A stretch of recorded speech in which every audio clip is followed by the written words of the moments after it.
Hey, what's up everybody? It's Greg C here, back again with you. As you see, I'm all pumped up, suited up, ready for this ride. So without further ado, let's get to this, alright?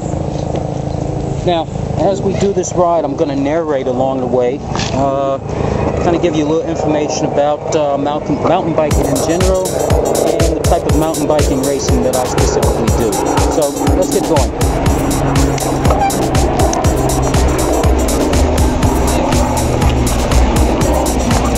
See you later.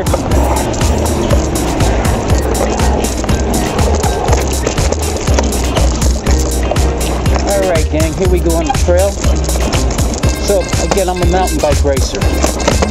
Within the sport of mountain biking, you have several different disciplines. I won't go into each one in detail, more or less the ones that I do.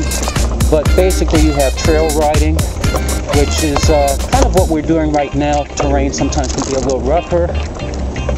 Next thing you have is cross country, which is actually the racing that I specifically do.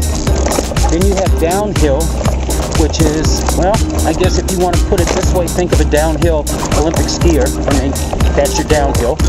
And then you have what's called BMX or free ride, and those are the trick guys, you know, the guys that do the jumps and everything. Now within the mountain biking discipline, I specifically do a style that's called cross-country racing, which is what we're on right now. Cross-country course is pretty much even, kind of very gently roller coasting type of terrain, nothing too critical. You will notice that you see some tree roots and rocks. The terrain varies depending upon where you live in the country. Out in the West Coast, the terrain of course is more drier and a little bit more rockier. Here, specifically in the East Coast, Northeast especially, we have more terrain that's kind of rocky with a lot of exposed tree roots. Now, I normally ride a little faster than this in a competition. I'm kind of going a little slower today, just to give you an idea of what a cross-country trail looks like. Now, I also do a variation of cross-country, which is known as Super D, or basically in essence a cross country with the downhill added to it. And downhill, that's where things get a little bit more, let's say, advanced, and you need to have your skills up. So we just came off the cross country run, and now we are headed on the downhill section of this. Again, this is Greg C, and I'm coming to you from the Highbridge Mountain Bike Park.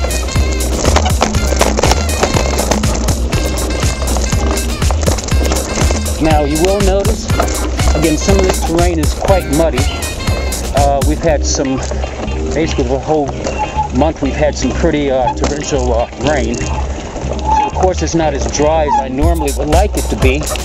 And to top that off, as mountain bikers, we have all kinds of different ways that we can set up our bikes. And mine is more specifically set up for cross-country, but more for a drier pavement, or drier surface, if you will, not so much for this muddy surface.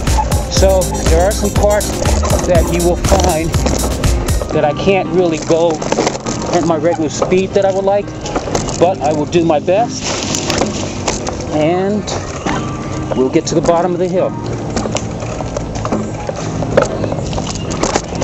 Now this is where the real serious downhill portion comes.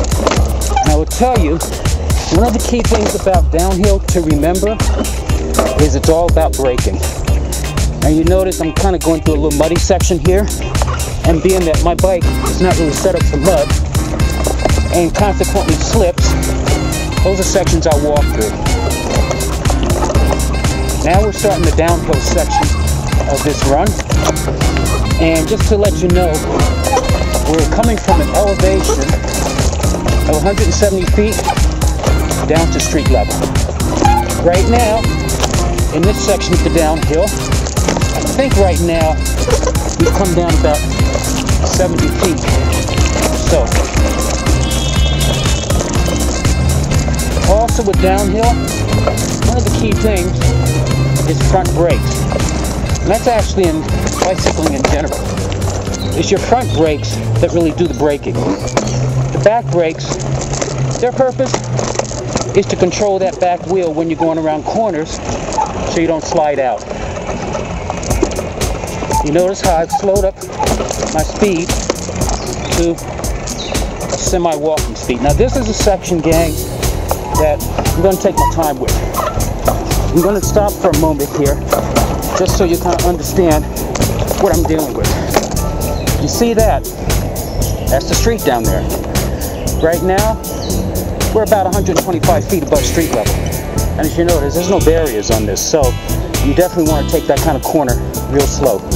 That's one of the extreme features that you find in downhill.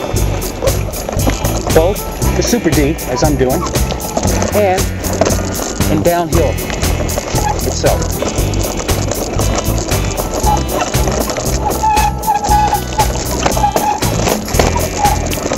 You notice how I'm controlling my speed to basically a walking speed as we maneuver through this. This is another critical section. Again, for safety reasons, I'm going to walk the bike. This is a section I'm not really that well versed with yet, and we just came down another 75 feet. So we're now at 75 feet above ground level, but as you notice, there's nothing to hold you back from a sheer drop. And as we all know, the key word in mountain cycling is safety. That's the key word. So when in doubt, err on the side of safety, and you'll be quite fine. Okay, we're coming to another stretch of mud, which again, this is something I've got to walk the bike through. Again, because I don't have mud tires on here. Normally, if this pavement was dry, or I should say if the soil was dry, I'd be ripping along here at a much faster speed.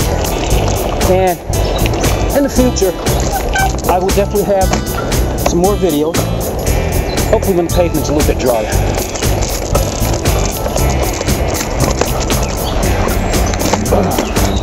We're towards the end of this section now.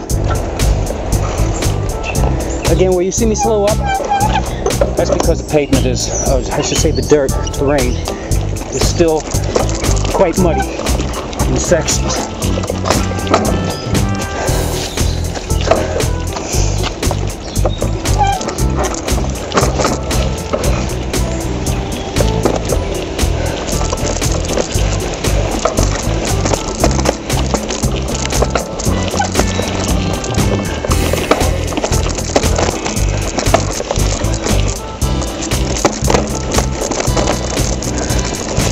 As you can see, the sport is quite physically demanding, but you just don't know, it is so all rewarding.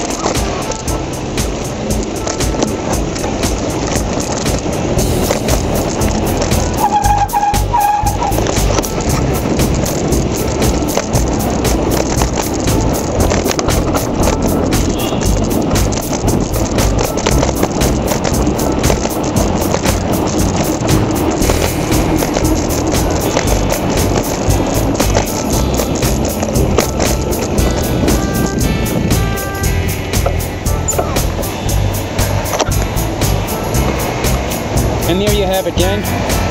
That's one of my training laps in the Highbridge Mountain Bike Park when I'm training for a cross-country Super D race.